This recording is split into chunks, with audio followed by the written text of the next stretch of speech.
అదే RTV app వార్తల్ని క్షణాల్లో చదివే అవకాశం ఉంటుంది. ఒక న్యూస్ పేపర్, ఒక టెలివిజన్ ఛానల్ మీ చేతుల్లో ఎప్పుడూ ఉంటాయి.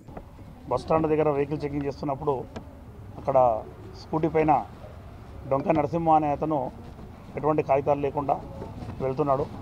చెక్ చేస్తే విచారిస్తే అది దొంగతనం చేసినటువంటి వెహికల్గా అంగీకరించినాడు. అతను డొంక నరసింహ గురించి తెలుసుకుంటే పూర్తిగా అతను సొంత గ్రామం వచ్చేసి కలకొండ గ్రామం, మాడుగుల మండలము, రంగారెడ్డి జిల్లా.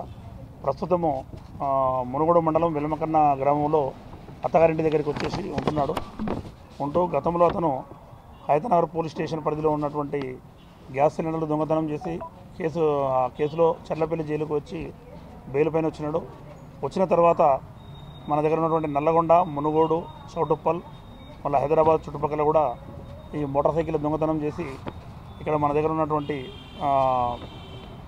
సాగర్ రోడ్లో ఉన్నటువంటి బైక్ మెకానిక్ షాప్ ఉంది ఒకటి. ఆ షాప్లో మేడి రమేష్ అనే అతనికి అమ్మి డబ్బులు సంపాదిస్తున్నాడు. వాటితో జల్సాల అలవాటు పడి జీవిస్తున్నాడు.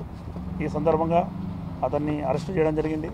ఇతను మొత్తం మనకు 7 మోటార్ సైకిళ్ళు మరియు 2 స్కూటీలను స్వాధీనపరచుకోవడం జరిగింది.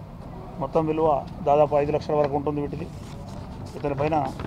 ఇతని పట్టుబడి చేయడంలో టూ టౌన్ సిఐ రాఘవరావు గారి ఆధ్వర్యంలో ఎస్ఐ గారు నాగరాజు మరియు సిబ్బంది స్టాఫ్ శంకర్ అండ్ బాలకోటి అని 2 కానిస్టేబుళ్ళు పనిచేశారు. వాళ్ళందరూ కూడా ఎస్పీ గారికి రివార్డు ప్రపోజ్ చేయడం జరుగుతుంది.